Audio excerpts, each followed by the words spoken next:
Just then, a swarm of flying monkeys puffed out of nowhere, grabbing a cloth in thin air, spreading it out, so Melania could use it as a magic carpet. Hi everyone, welcome back to my channel. My name's Leanna if you're new, and in my teenage years I wrote a lot of things. Who are you? Everyone knows who I am already. This is my sister, in case you've never seen my channel before. But anyway, a while ago I did a video in which I reacted to one of my writing projects. She finds the waistband of my jeans and starts to slide her hand down. I grab her wrist. Oh my god! Something I wrote when I was like 13 or 14, and it was very, very cringe. And today I found something else that I wrote, and I thought I would do it again for some reason and invite my sister here with me because she thinks that it's hilarious. So for this video I thought we could read some excerpts and kind of figure out what's going on in the story, because I have not read this story in years and years and years, but my sister has read the story last year. Yes. Because she has my original copy where I like wrote it in a journal, and she just laughs about it to herself. It's very entertaining. The story is called A Pair of Dragon Wings, and all I remember is that I made the dragon the love interest. Yes, it's a fantasy. It's a fantasy. Which is a little problematic, but let's ignore that and let's read! So today I thought I'd have my sister read. Oh yeah. Because I can't do this. Let's start from the prologue, just for context. No, let's do it, let's do it. It is indeed my dream to have a knight in shining armor come for me. Perhaps a prince, for mother would never let me marry into a lower clan. I am Princess Arabella. In exactly 3 days is my 16th birthday. The palace will open a feast in my honor. I confess that I am bored with this royal mess. You can't already be cracking up. Nothing funny happened yet. Sometimes I long to be a peasant girl with freedom. But why? But why? When I have all the riches in the world? Why? Because princesses do not slouch. They shall follow all the rules of etiquette. They shall eat as little as possible to keep up the ladylike princess manner. It is required for them to look and sound like a princess, as I was told. So there I was, in a bundled up, frilly dress with endless puffs that reached my face. I am a skinny girl with long dark hair. I didn't even get the tense right. Mother and father always raved about my beauty, something I do not see. And all the noblemen compliment me. None of them has asked for my hand. I am nearly 16, without a husband or even a betrothed. What's wrong with her? I fear that I will never find a man I am to marry or love. Why, mother met father when she was 14, but of course, being a part of the royal family, the marriage was arranged. But mother did start to love father afterwards, didn't she? I only hoped that mother and father would not arrange a marriage for me. I hoped only that I could choose my own husband. Perhaps I am talking too much. Well then, I shall begin my story, my dragon tale. I fucking hate this. Okay, so we're gonna take turns, okay. Chapter 1. Tomorrow is the day of my birthday. Everything will process as planned. You mean progress? I stared around my room in disgust. Mother had chosen for me the style of my bedroom. Of course, the royal carpenters were the best throughout the whole country, but I was still not satisfied. Pink. Pink as far as the eye could see. Oh my god, pink. How disgusting. My maidservant Maribel came in. Highness, your dress is prepared for fitting. I sighed. I followed Maribel out. When I finally caught sight of the dress, I was for once satisfied. Color of the richest gold. My favorite color, and far less freely than the dress I was wearing now. I, Princess of Euphatria, would look far less pompous than what I looked like now. I smiled. Is she sure? Because it's gold. She looks pretty pompous. I smiled. I lightly fingered the gold and silk. After a while, I finally got it on. I wish that I could do something by myself, for as a royal you have everything done for you. Everything. Nonetheless, Maribel is my only friend. Mother would disapprove of a mere maid socializing with me. I think that's enough for chapter 1. No, come on, you can skip a little bit. This is when the dragon comes in. The love interest.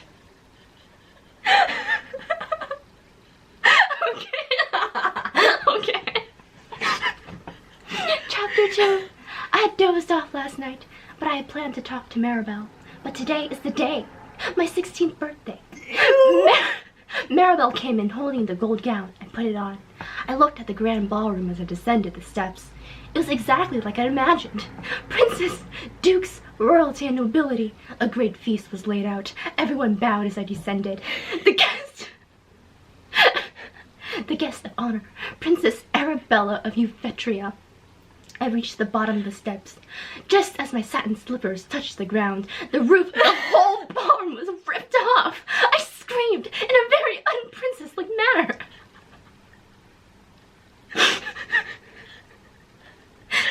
The guests screamed. Mother and father gasped. It was a dragon. Gold. The same shade as my dress. Oh, they're matching. He, if I am correct, then he is a he. Oh, that he is a he. Okay. Glared in my direction. Flying in my direction. He roared, scaring away all the guests, fleeing to every corner of the ballroom. I felt my skin stretch, my bones extend, my eyesight getting clearer. Only mother and father remained near. Their eyes widened. They started to shrink. No, I was growing. My dress was replaced by green scales. I was a dragon. I roared. No, no, no! What was happening? The golden dragon flew out of the ballroom. I followed. The feast, my birthday, it was all ruined. And so I fear was my reputation. I felt like I could go with the gold. Since I didn't want everyone to be frightened, I would not think of placing that burden on father and mother. But to think they had to deal with all the guests right now. Priorities. You just turned into a dragon. I looked down in shame. I actually did have some trouble flying. I accidentally stopped flying once. For my shoulders ached, and I was not in control of my wings completely. The gold held, well, more like grabbed, my claw and flew. He dragged me, Princess of Euphetria, through the sky. At last we landed.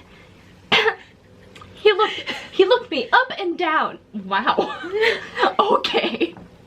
To my surprise, he spoke. Come along, he said simply. He simply said, that is, roared. You speak, was the only thing that came to mind at the moment.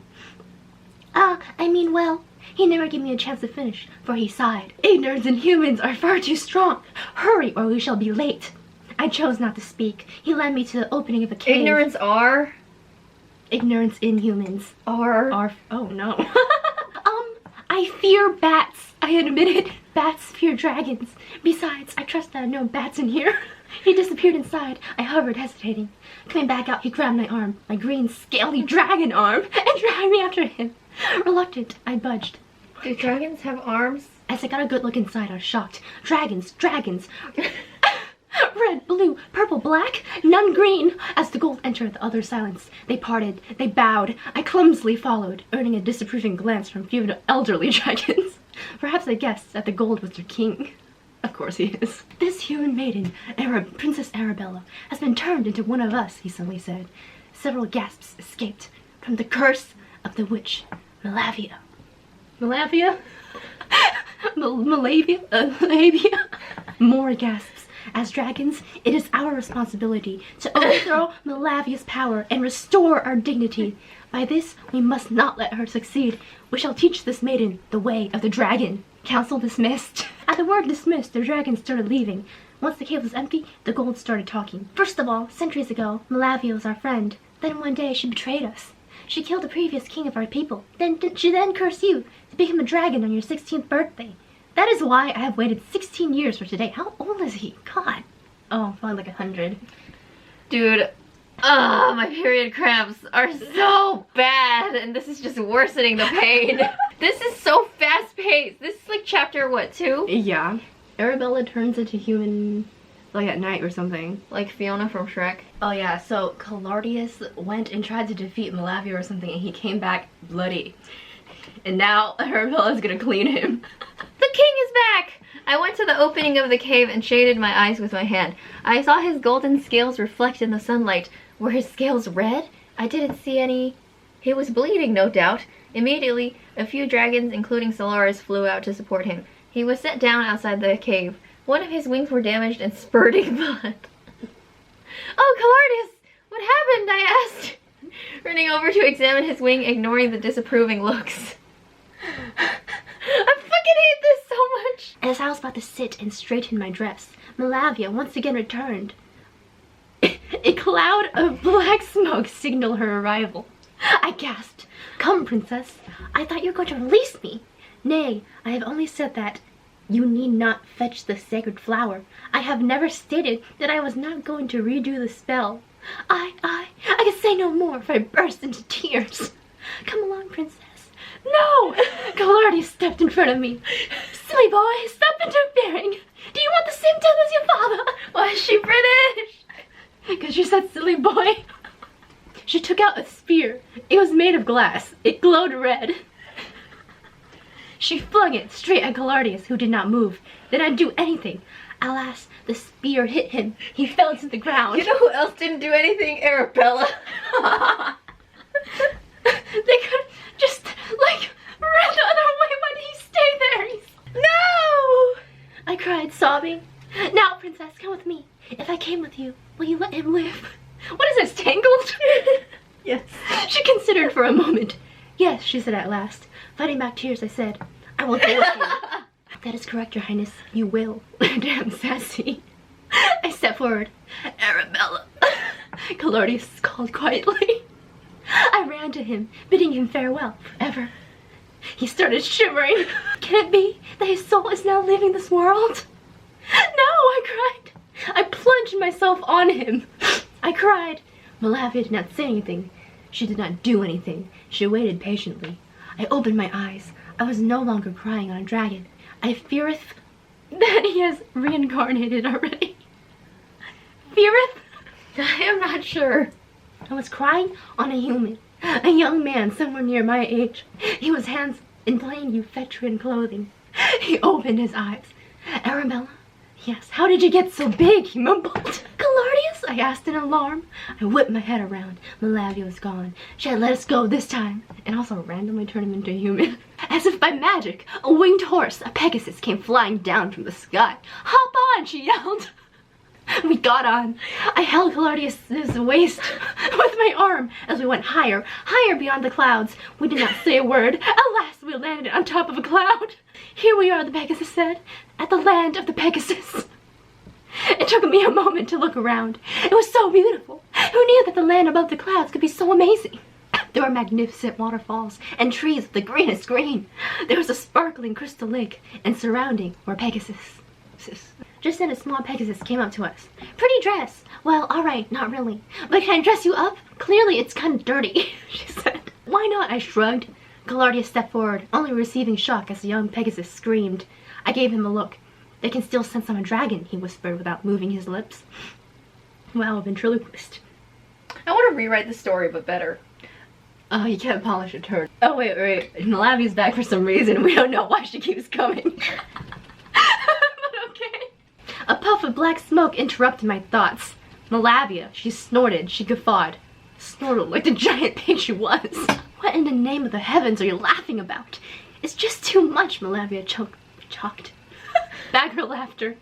Suddenly, to my surprise, she abruptly stopped laughing and advanced toward us in amazing speed. I did not catch what she was doing at the moment.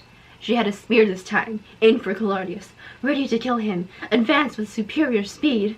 I quickly stepped in front of Calardius, who had a mask of calmness, ready to face anything, even death. "Arabella!" he yelled in shock.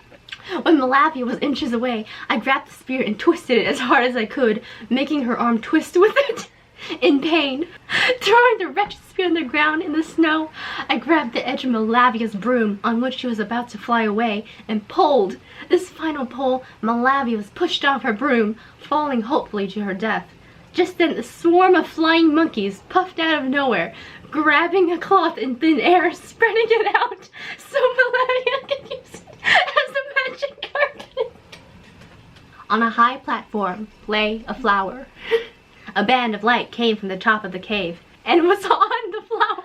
1 second gold, 1 second blue. I stepped forward. Calardius grabbed my hand. "I have a feeling that there's a trap," he said, squeezing my hand. I said nothing. His grip did not change. I sighed. I pulled him forward. When I was inches away from the flower, I hesitated. I grabbed it. As soon as my fingers touched the stem, the cave began to shake. Hurry! I screamed, seizing the flower right before a piece of rock smashed the platform to pieces. I looked at Claudius. He was at the exit, holding up the closing door. Quickly, he wheezed. Quickly. I have never moved so fast in my life. Dashing toward him in the exit, I avoided several tumbling rocks threatening to smash my head. I bent down and got to the other side. I made it. I held with all my strength. Claudius crawled out in exhaustion. I crawled out, still holding the door. When Claudius gave me a hand, I felt my fingers slipping. Now, he yelled. I let the door smash to the ground. The rumbling inside the cave was quieter as I shut the door. At last, it came to a complete stop, and silence befell us, except the sound of us catching our breaths. I got it! I shoved it in Claudius's face. Victory, then! When we could breathe again, I gave the flower to him. No, you first, he protested.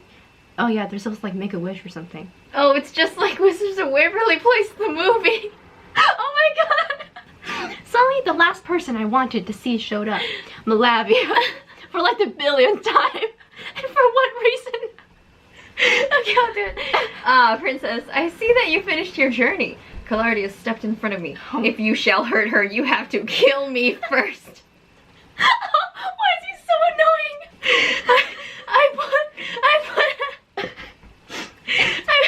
I put a hand on his shoulder and shook my head. Malavia, I am willing to explain to my father that it was not of your fault for Genevieve, and you shall be restored of your job. What's her job? Probably royal advisor or something, and then she accidentally turned Genevieve into a Pegasus, and then the king fired her. Oh, I see. So she just wanted her job back, so she tried to murder them. Gotta pay those bills. Oh, she's like that one. Yzma. She's like Yzma. Hold the liver. She paused, considering the offer. Very well, she said to my surprise. It is indeed what I wish. I will not take you back. She always pauses to consider the offer. In this case then, she flung her arms in the air and disappeared. That went well, Claudius commented. Yes, what do you propose we do now? I asked. Speaking of propose. Wow, smooth. He looked into my eyes. He got on one knee and held my hand. A slight smile spread across his face. He's like 300 years old. I laughed. I never... So were the Vampire Diaries guys, but nobody cared about that. I did. A slight smile spread across his face. I laughed. I never thought you would. Well, you thought wrong. He stood up and pulled me close to him. Is that a yes? Yes. There, we held on to each other. I only hoped that this moment would last forever. Okay, with that, Claudius and I went outside. Suddenly, he pulled me into his arms and breathed into my hair. Is this where... Is this where we say goodbye? He asked, pained, knowing I might decide to go back to the palace. Of course not, I smiled. But your princessly duty. Duty? I don't care. I love you, he laughed. I know, I exclaimed. She never said it to him. He lifted my chin. Of course, it's a chin lift. His gaze... Ew. His gaze met mine. He gently, slowly pressed my lips against mine. Dude, I hate the whole chin lift thing. That is so disgusting. Skincare. He hasn't washed his hands in like 3 billion years. I know, and they just came from giving birth or whatever. There we were, standing, my tears splattering onto the ground. Ew, while she's kissing him. Do you want this? He asked at last. What? I asked quietly. Shrek! This human form. You give up your kingdom? Let someone else step up to the throne? Solaris makes a fine king, he stated. Am I worth more to you than your kingdom? Yes, Arabella. Oh, issues. You would do that? Give up your kingdom? Anything. Anything for you. At that very moment, a bright flash hits us, turning us into dragons. No need to give anything up, I told him. I'm going with you. Oh, it's just like Shrek, where she decides to be ugly for him. Oh my god. He smiled at me, and we lifted off toward the horizon. As I looked down, I saw Malavia, Arcavius, Genevieve, and the child all waving goodbye.